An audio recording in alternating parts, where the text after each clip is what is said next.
Welcome to the 21st Century Marketing Meetup. We hold these meetups once each month to explore digital marketing practices, tools, and strategies to help you build your brand through digital media. This month we have a presentation by Kourosh Behnam, Global Digital Media Associate Manager for Poly. Prior to his presentation, we did an informative one-on-one interview with Kourosh. We present the interview in 3 parts. Here is part 3 of the interview. So how do you think about this process of sort of engaging people and continuing with these touch points versus the process of actually converting them to buy, and how do you figure out what moves them out of being somewhat engaged to actually purchasing? So it's just, that's like, it's like the, I bring up the word funnel, but Funnel's good. Yeah, you have, like, in a sense, you have that funnel, but the first touch point may be like they'll see the social ad, but then when it goes into that nurture process, that nurture process just keeps them going. It like touches them a little bit more, it like makes them warm, it bakes them. The cake starts baking. There we go. And then when the cake is ready, that will be like a phone call. Like they'll literally pick it up. Is there something different you do at that point where?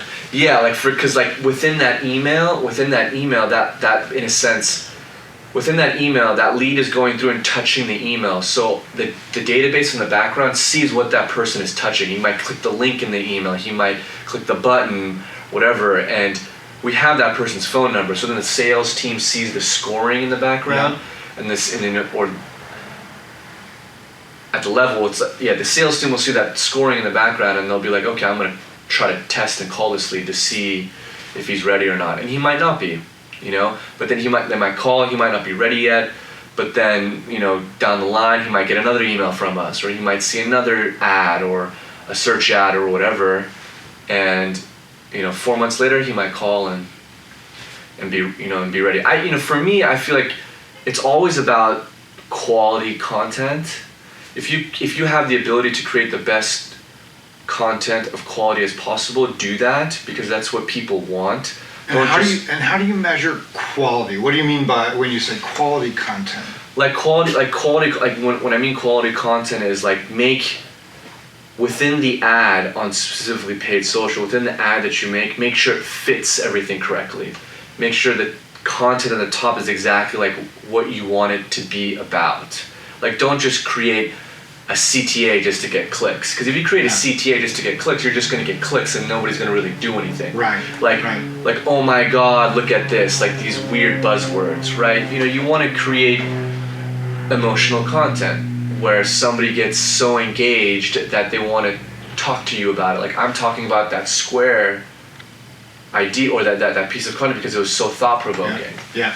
And that's what I think you ultimately want to do as e-commerce or B2B.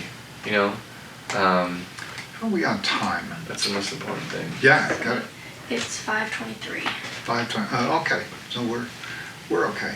Anything else you'd want to put into kind of this sort of background discussion, if you will, about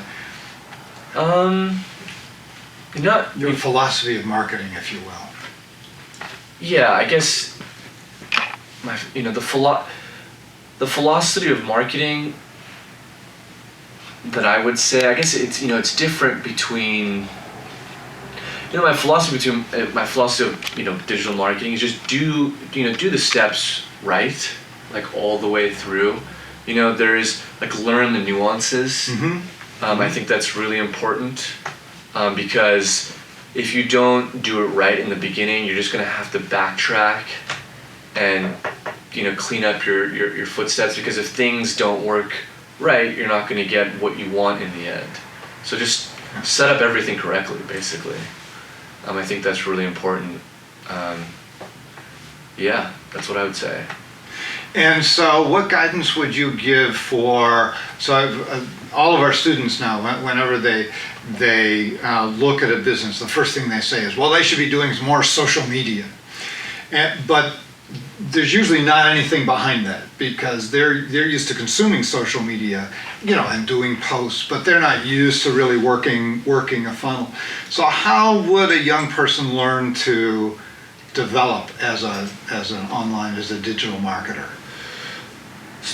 Well, if they want, so is it more of like the question being like the students want to become digital media people? Yeah, okay. They want to get better at it. Like, I would first start and focus like on yourself. Like, look at how you look digitally, right? In this day and age, from my personal opinion, who doesn't have a LinkedIn profile who wants to be digitally seen?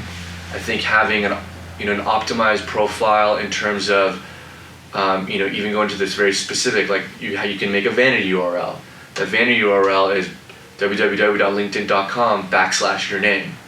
If you want to be the top, let's say 10 search results on Google search, specifically go own all of your digital channels. So, go own your Facebook profile, go own your Twitter profile, go own your LinkedIn profile. Like, why I say that is because these channels rank very high in search.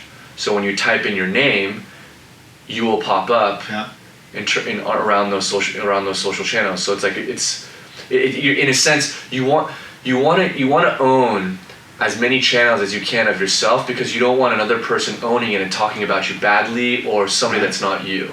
Right. So, and that's if, for example, if you want to be, your own digital marketer, or you want to, say if you're applying for a job and somebody starts, if you're applying for a social media job or, a digital marketing job, you bet like that person's going to search you, right? Like, for example, like when I was applying to Plantronics, like my manager at the time looked me up on Twitter and messaged me through Twitter, so, if you're applying for like a social media position, that's most likely what's going to happen. But if you're looking to work at it, but if you're beyond that and you're looking to work at a business and you want to do, digital stuff, like sometimes a small business doesn't have the amount of money yet to market. Right. So sometimes that's not the right thing that the business should even do. Like in the beginning, the business should figure out how to, increase their revenue maybe in the beginning before they can go out and start advertising, because advertising is expensive. So there's a lot of, because small business can do a multitude of different things to advertise. Like if you are your own person at your own business, just advertise yourself. You're indirectly advertising your business if you're advertising yourself, right? So, and keep doing that until you come to like a boiling point where you're like making enough money to just advertise the business too, I would say. But I guess that's consulting or business, or sometimes you might even need to get a small business loan to do that. So it's you get a small business loan, you try to you have this small business or this startup, it's okay if you fail. You know what I mean? It's not I've worked for small little startups with friends before. And it was fun, it was cool, but like I'm not doing them because you realize how hard it is, the amount of capital that you need, the amount of effort that you need to put into it. So I learned a lot by just doing that, and now I'm not doing that right now because that's a decision I made. But it's not to say that the ideas that young kids have, they can't go for it and do it. And sometimes you might get an investor who wants to invest in you, and you want to use digital to launch your product. But you just got to be prepared to to take risks. Yeah. So. Gabby, you have any questions you're thinking about? No? So Gabby does social media for us, so she's just getting started into the world of social media. So nice. Soaking it all in. No, Figuring it out. No, totally. Like, what you're doing already is pretty good. Like being active on LinkedIn. You know what I mean? As you, I grew up looking at different things at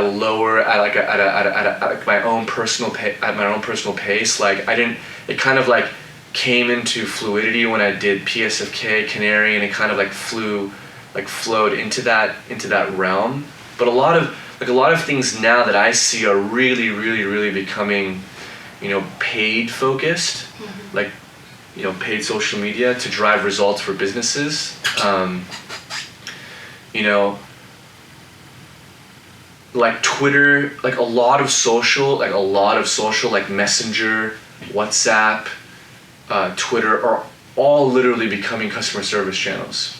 Like that's literally what they are, right? Like if you go to any Twitter channel right now, and you know how at the top you can click on mentions, or you can click on your tweets or tweets and replies. Like if you just click on like mentions or just replies, like literally see the entire customer service channel of what's going on for say like Beats or like Poly or Garmin or whatever, and you see that conversation happening. Like that is customer service, but in a sense it's also marketing as well. Like if you're a great customer service company and showing that on Twitter, like you're in it, that's like indirect marketing too. Yeah. Like you're showing the world like wow, this is a great company, and they respond to me, Well, and that gets back to the conversation notion, and that it's an interactive right medium, and you get to see, it used to be the customers would complain, and they'd complain in places where you couldn't hear them. Right. Now they can complain where you can respond to them. Oh yeah, and it's like plain sight, and a lot of businesses comes from social customer care. I see it all the time. Like people just want to talk to you, right? It's like, because why it's so easy is because before you had to like get on a phone to get advice or information and kind of like talk with people and whatever. But now, when people are getting on the phone, they're ready. They know what they want. They've already touched all digital media. They've already gone through the hoops to look at information and do this and do that. Like people are comparing everything already, right? When they're ready to buy, they're just coming on the phone to like say, I need 50 headsets of this. Do you have them? Yes or no? And you got to be, ready. That's what the salesperson ultimately wants, right? So, but sometimes you still have those people who still call in, but social's huge. Well, that's great. Thank you very much. No. Appreciate the conversation. For sure. Totally. Thank you for listening. We hope you have enjoyed part 1 of this 3-part interview with Kourosh Behnam. The interview continues with part 2. The 21st Century Marketing Meetups are a project of Ascend Business Design and Development. Our mission at Ascend is to help companies grow profitably. For more videos of the 21CM meetups, visit us on the web at 21cm.global. Do you have a question or a digital marketing need? Reach out to us at Ascend. We're here to help your business grow.